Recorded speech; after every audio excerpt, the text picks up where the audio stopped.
RCB is not just a team, but it's an emotion. Yes, 18 ವರ್ಷ ಗೆಲುವಿನ ಹರ್ಷ ಪದಗಳಲ್ಲಿ ವರ್ಣಿಸೋದಕ್ಕೆ ಸಾಧ್ಯ ಆಗ್ತಾ ಇಲ್ಲ. ಬೆಂಗಳೂರಿನತ್ತ RCB ತಂಡ ಕೆಲವು ಹೊತ್ತಿನಲ್ಲಿ HAL ಏರ್ಪೋರ್ಟ್ಗೆ RCB ತಂಡ ಆಗಮಿಸ್ತಾ ಇದೆ. RCB ಆಟಗಾರರನ್ನ ಕರ್ಕೊಂಡು ಬರೋದಕ್ಕೆ HAL ನಲ್ಲಿ ಆಲ್ರೆಡಿ ವಿಶೇಷ ಬಸ್ ರೆಡಿ ಆಗಿದೆ. ಸಂಜೆ 4 ಗಂಟೆಗೆ ಸಿಎಂ ಅನ್ನ RCB ಟೀಮ್ ಪ್ಲೇಯರ್ಸ್ ಭೇಟಿಯಾಗಲಿದ್ದಾರೆ. ಓಪನ್ ಬಸ್ ನಲ್ಲಿ ಮೆರವಣಿಗೆ ಇಲ್ಲ, ಸ್ಟೇಡಿಯಂನಲ್ಲಿ ಸಂಭ್ರಮ. ವಿಧಾನಸೌಧದಿಂದ ಚಿನ್ನಸ್ವಾಮಿ ಸ್ಟೇಡಿಯಂವರೆಗೂ ವಿಕ್ಟರಿ ಪರೇಡ್ ಅನ್ನ ನಡೆಸ್ತಾರೆ ಅಂತ ಹೇಳಲಾಗ್ತಾ ಇತ್ತು ಓಪನ್ ಬಸ್ ಮುಖಾಂತರ. ಆದರೆ ಓಪನ್ ಬಸ್ ಮುಖಾಂತರ ಆ ರೀತಿಯಾದಂತಹ ಯಾವುದೇ ಸಂಭ್ರಮ ಇಲ್ಲ. ಎಲ್ಲ ಸಂಭ್ರಮವೂ ಕೂಡ ಸ್ಟೇಡಿಯಂನಲ್ಲಿ ನಡೆಯುತ್ತೆ. ಸೊ ಇದೇ ಒಂದು ವಿಶೇಷವಾದಂತಹ ಬಸ್ HAL ಏರ್ಪೋರ್ಟ್ ಹತ್ರ ಕಾದು ನಿಂತ್ಕೊಂಡಿದೆ.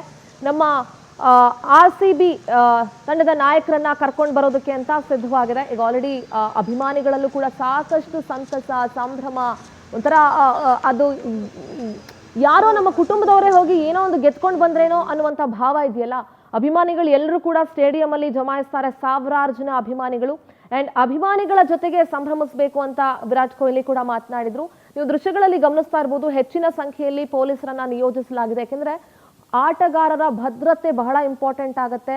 ಅವರ ಭದ್ರತೆಯನ್ನ ಒದಗಿಸೋದು, ಅವರನ್ನ ಹುಷಾರಾಗಿ ನೋಡ್ಕೊಳ್ಳೋದು ಎಲ್ಲವೂ ಕೂಡ ರಾಜ್ಯ ಸರ್ಕಾರದ ಅಥವಾ ಗೃಹ ಇಲಾಖೆಯ ಜವಾಬ್ದಾರಿ ಆಗುತ್ತೆ. ಹೆಚ್ಚಿನ ಸಂಖ್ಯೆಯಲ್ಲಿ ಪೊಲೀಸರನ್ನ ಕೂಡ ನಿಯೋಜಿಸಲಾಗಿದೆ. ಅಂಡ್ ಸ್ಪೆಷಲ್ ಬಸ್ ನೀವು ಗಮನಿಸ್ತಾ ಇರಬಹುದು. ಇದೇ ವಿಶೇಷ ಬಸ್ನ ಮುಖಾಂತರ ವಿಧಾನಸೌಧಕ್ಕೆ ಆಗಮಿಸಲಿದ್ದಾರೆ ತಂಡದ ಆಟಗಾರರು ಎಲ್ಲರೂ ಕೂಡ. ಅಲ್ಲಿ ಅವರನ್ನ ಗೌರವಯುತವಾಗಿ ಸನ್ಮಾನ ಮಾಡಲಾಗುತ್ತೆ. ಮುಖ್ಯಮಂತ್ರಿಗಳನ್ನ ಭೇಟಿ ಮಾಡಲಿದ್ದಾರೆ. ಓಪನ್ ಬಸ್ನಲ್ಲಿ ಯಾವುದೇ ರೀತಿಯಾದಂತಹ ಮೆರವಣಿಗೆ ಇರೋದಿಲ್ಲ. ಎಸ್, ಬೆಂಗಳೂರಿನತ್ತ RCB ತಂಡ ಇನ್ನೇನು ಕೆಲವೇ ಹೊತ್ತಿನಲ್ಲಿ ಬಂದಿಳಿಯುತ್ತೆ.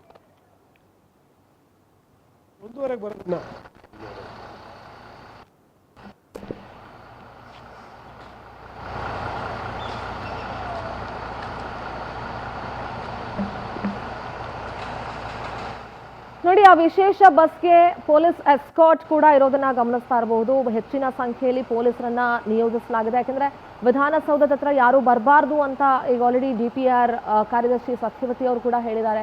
ಎಲ್ಲ ಅಭಿಮಾನಿಗಳು ಸ್ಟೇಡಿಯಂ ಹತ್ರನೇ ಬರಬೇಕು ಅಂತ ಹೇಳಿದ್ದಾರೆ. ಬಟ್ ಆದರೂ ಅಭಿಮಾನಿಗಳು ಎಷ್ಟು ಮಟ್ಟಿಗೆ ವಿಧಾನಸೌಧ ಹತ್ರ ಬರೋದಿಲ್ಲ ಅನ್ನೋದು ಇಲ್ಲಿ ಡೌಟೇನೆ. ಸೊ ಹಾಗಾಗಿ ಹೆಚ್ಚಿನ ಸಂಖ್ಯೆಯಲ್ಲಿ ಪೊಲೀಸರನ್ನ ನಿಯೋಜಿಸಲಾಗಿದೆ ಭದ್ರತೆಗೋಸ್ಕರ. 18 ವರ್ಷ ಈ ಗೆಲುವಿನ ಹರ್ಷ, ಅಂದ್ರೆ ಯಾವ ರೀತಿ ಸೆಲೆಬ್ರೇಷನ್ ಮಾಡ್ತಾ ಇದೆ ಇಡೀ ಕರುನಾಡು ಅಂತ ಹೇಳಿದ್ರೆ ಅದನ್ನ ಮಾತಲ್ಲಿ ಹೇಳಕ್ ಆಗ್ತಾ ಇಲ್ಲ.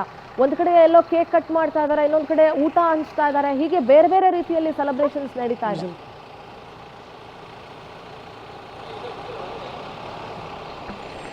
ಎಸ್, ನಮ್ಮ ಪ್ರತಿನಿಧಿ ಸುಷ್ಮಿತಾ HAL ನಿಂದ ನೇರ ಸಂಪರ್ಕದಲ್ಲಿದ್ದಾರೆ. ಹಾಗೆ ನಮ್ಮ ಪ್ರತಿನಿಧಿ ಸುಚಿತ್ರ ಚಿನ್ನಸ್ವಾಮಿ ಸ್ಟೇಡಿಯಂ ಇಂದ ನೇರ ಸಂಪರ್ಕದಲ್ಲಿ ಜಾಯ್ನ್ ಆಗ್ತಾ ಇದ್ದಾರೆ. ಇಬ್ಬರ ಹತ್ರನೂ ಮಾತನಾಡ್ತಾ ಹೋಗ್ತೀನಿ. ಫಸ್ಟ್ ಮೊದಲಿಗೆ HAL ನಲ್ಲಿ ಯಾವ ರೀತಿ ಭದ್ರತೆ ಇದೆ, ಯಾವ ರೀತಿ ಅಲ್ಲಿ ಅವರಿಗೆ ವ್ಯವಸ್ಥೆಯನ್ನ ಮಾಡಿದ್ದಾರೆ ಅನ್ನೋದನ್ನ ಮಾತನಾಡ್ತೀನಿ. ಸುಷ್ಮಿತಾ, ನಿಮಗೆ ಗೊತ್ತಿರೋ ಹಾಗೆ ನಿನ್ನೆ RCB ಯಾವಾಗ ಕಪ್ಪನ್ನ ಗೆಲ್ತು ಅದರ ಸಂಭ್ರಮಾಚರಣೆ ಇನ್ನೂ ಕೂಡ ಮುಂದುವರಿತಾ ಇದೆ. ಇವತ್ತು HALಗೆ ವಿಶೇಷ ವಿಮಾನದ ಮೂಲಕ ಬಂದು ಇಳಿಯಲಿದ್ದಾರೆ.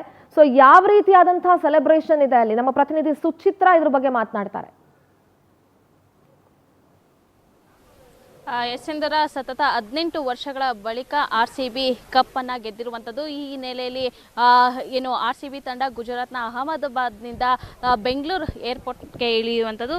ಇನ್ನು ಕೆಲವೇ ಕ್ಷಣಗಳಲ್ಲಿ ಬೆಂಗಳೂರು ಏರ್ಪೋರ್ಟ್ ಅನ್ನ RCB ತಂಡ ಕೊಡುತ್ತೆ.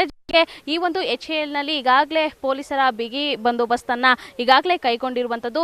ಏನು RCB ತಂಡ ಒಂದು ಪೆರೇಡ್ ಅನ್ನ ಹೋಗುವಂಥದ್ದು, ವಿಕ್ಟರಿ ಪೆರೇಡ್ ಮೂಲಕ ಸಾಗುವಂಥದ್ದು. ಸದ್ಯ HAL ನಲ್ಲಿ ನಾವಿದ್ದೀವಿ, ನೀವು ನೋಡ್ತಾ ಇರ್ಬೋದು. ಈಗಾಗಲೇ ಪೊಲೀಸರು ಕೂಡ ಬಿಗಿ ಬಂದೋಬಸ್ತನ್ನ ಕೂಡ ನೀಡಿರುವಂಥದ್ದು. ಸಾಕಷ್ಟು ಜನ ಫ್ಯಾನ್ಸ್ ಕೂಡ HALಗೆ ಬಂದಿರುವಂಥದ್ದು. ನೀವು ದೃಶ್ಯದಲ್ಲಿ ನೋಡ್ತಾ ಹೋದ್ರೆ ಬ್ಯಾರಿಕೇಡ್ ಹಾಕಿ ಅವರನ್ನ ಒಂದು ಏನು ಬಂದೋಬಸ್ತನ್ನ ನೀಡಿದ್ದಾರೆ. ಸದ್ಯ HAL ನಲ್ಲೂ ಕೂಡ ಫ್ಯಾನ್ಸ್ ಕೂಡ ಆಗಮಿಸಿರುವಂಥದ್ದು. ಇದಲ್ಲದೇನೂ ಕೂಡ HAL ನಿಂದ ಅವರು ತಮ್ಮ ಬಸ್ಗಳ ಮೂಲಕ, RCB ಬಸ್ಗಳ ಮೂಲಕ ಏನು ಖಾಸಗಿ ತಾಜ್ ವೆಸ್ಟ್ ಎಂಡ್ ಅನ್ನ ಸೇರಿ ಆನಂತರದಲ್ಲಿ ಅವರು ವಿಧಾನಸೌಧನ ಹೋಗ್ತಾರೆ. ಅದಾದ ನಂತರದಲ್ಲಿ ಅವರು CM ಅಂದ್ರೆ ಸಂಜೆ 4 ಗಂಟೆಯ ವೇಳೆಗೆ CM ಅವ್ರನ್ನ ಭೇಟಿ ಆಗ್ತಾರೆ. ಅಲ್ಲಿ ಒಂದು ಕಾರ್ಯಕ್ರಮವನ್ನು ಮುಗಿಸಿ ನಂತರದಲ್ಲಿ ಚಿನ್ನಸ್ವಾಮಿ ಕ್ರೀಡಾಂಗಣದಲ್ಲಿ ಸೇರುವಂಥದ್ದು. ಜೊತೆಗೆ ಈ ಒಂದು RCB ತಂಡ ಬರೀ RCB ಮೆನ್ಸ್ ಮೆನ್ಸ್ ಕಪ್ಪನ್ನು ತರದೆ ವುಮೆನ್ಸ್ ಮತ್ತು ಮೆನ್ಸ್ ಎರಡೂ ಕಪ್ಪನ್ನು ಕೂಡ ತಂದಿರುವಂಥದ್ದು. ಸದ್ಯ ನಾನು ಫ್ಯಾನ್ಸನ್ನು ಮಾತಾಡಿಸುವಂತಹ ಕೆಲಸವನ್ನು ಮಾಡ್ತೀನಿ. ಇಲ್ಲಿ ಈಗಾಗಲೇ ಫ್ಯಾನ್ಸ್ ಒಂದಷ್ಟು ಜನ ಸೇರಿರುವಂಥದ್ದು. ಆದರೆ ಅಭಿಮಾನಿಗಳನ್ನ ಮಾತನಾಡಿಸಬಹುದಾ ಸುಚಿತ್ರ? ಅಭಿಮಾನಿಗಳನ್ನ ಮಾತನಾಡಿಸುವಂತ ಪ್ರಯತ್ನ ಮಾಡಬಹುದಾ? ಏನ್ ಹೇಳ್ತಾರೆ ಅಂತ ಹೇಳಿ? ಆಲ್ರೆಡಿ HAL ಹತ್ರನೇ ಅಷ್ಟೊಂದು ಜನ ಫ್ಯಾನ್ಸ್ ಬಂದು ಕಾಯ್ದುಕೊಂಡು ನಿಂತ್ಕೊಂಡಿದ್ದಾರೆ. ಎಸ್ ಸಿಂಧೂರ, ಖಂಡಿತವಾಗ್ಲೂ ಮಾತಾಡ್ಸ್ತಾ ಹೋಗ್ತೀನಿ. ಸರ್, ಇವತ್ತು RCB ಟೀಮ್ ಎಂಟ್ರಿ ಕೊಡ್ತಾ ಇದೆ ಬೆಂಗಳೂರಿಗೆ. ಖುಷಿ ಸಾಗರ ಅಂತಲೇ ಹೇಳ್ಬೋದು. ಇಷ್ಟು ವರ್ಷ ಕಾದಿದ್ದಕ್ಕೂ ನಿಯತ್ತಾಗಿರೋ RCB ಫ್ಯಾನ್ಸ್ಗೂ it is something which we will always cherish for the rest of our lifes. I think the best moment of my life ಅಂತಲೇ ಹೇಳ್ಬೋದು. ನಾನು ರಾತ್ರಿ ಗೆದ್ದಾಗ ಖುಷಿ ಇನ್ನೂ ತಡೆಯೋಕ್ಕಾಗ್ತಾಯಿಲ್ಲ. 18 ವರ್ಷ RCB ಫ್ಯಾನ್ಸ್ ಕಾದಿದ್ರು, ಜೊತೆಗೆ ಕೊಹ್ಲಿ ಅವರು ಕೂಡ 18 ವರ್ಷ ಒಂದೇ ತಂಡದಲ್ಲಿ ಆಡಿದ್ರು. ಇದ್ರ ಬಗ್ಗೆ ಏನು? ದಿಸ್ ಎ ಲಾಯಲ್ಟಿ ಮ್ಯಾಟರ್ಸ್ ಅಂತಾರಲ್ಲ ಹಾಗೆ. ಸೊ ಕೊಹ್ಲಿ 18 ಇಯರ್ಸ್ ಆಡಿ, ನಾವು 18 ಇಯರ್ಸ್ ಇಲ್ಲ, ಈ ವರ್ಷ ಅಲ್ಲ ನೆಕ್ಸ್ಟ್ ಇಯರ್, ಅದು ಏನೇ ಅದು ಸೋತ್ರು ಗೆದ್ರು RCBನೇ. ಸೊ ಐ ಥಿಂಕ್ ಇಷ್ಟು ಲಾಯಲ್ ಫ್ಯಾನ್ಸ್, ಇಷ್ಟು ಬೆಸ್ಟ್ ಫ್ಯಾನ್ಸ್ ಯಾವ ಟೀಮ್ಗೂ ಸಿಗಲ್ಲ. So we're equally very important for both of us, the team and the supporters. ಕೊಹ್ಲಿನೂ ಕೂಡ ಭಾವುಕರಾದರು. ಆ ಸಮಯದಲ್ಲಿ ಎಷ್ಟೋ ಜನ ಅಭಿಮಾನಿಗಳು ಕಣ್ಣೀರನ್ನು ಸುರಿಸಿದ್ರು. ನಿಮಗೂ ಕೂಡ ಇನ್ಕ್ಲೂಡಿಂಗ್ ಮೀ. ಐ ಥಿಂಕ್ ರಾತ್ರಿ ಆಲ್ಮೋಸ್ಟ್ ನನಗೆ 1 hour ಹತ್ತಿದ್ದೀನಿ. ಅದು first time in my life I experience happy tears. So ತುಂಬ ಖುಷಿ ಆಯಿತು. RCB ಅಂದರೆ ಎಷ್ಟಿಷ್ಟ, ಕೊಹ್ಲಿ ಅಂದರೆ ಎಷ್ಟಿಷ್ಟ? ಕೆಲವೊಂದು ನಾವು ಎಕ್ಸ್ಪ್ಲೇನ್ ಮಾಡೋಕ್ಕಾಗಲ್ಲ, ಅಷ್ಟು ಇಷ್ಟ ನಮಗೆ. I think beyond everything in my life right now is RCB.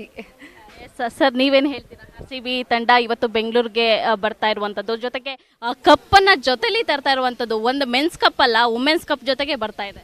ಖಂಡಿತ ಮೇಡಮ್, ಖುಷಿ ಆಗುತ್ತೆ. ಯಾಕಂದರೆ ನಾವು ಇಷ್ಟು ವರ್ಷ 17 ವರ್ಷ ಕಾಯ್ದಿದ್ದಕ್ಕೂ ಒಂದು ಸಾರ್ಥಕತೆಯನ್ನು ಸಿಕ್ಕಿದೆ. ಎಲ್ಲೋ ವುಮೆನ್ಸ್ ಮಾತ್ರ ಗೆದ್ದಿದ್ರು, ನಮಗೊಂದು ಕೊರತೆ ಇತ್ತು, ಮೆನ್ಸ್ ಕಪ್ ಗೆದ್ದಿಲ್ಲ ಅಂತ.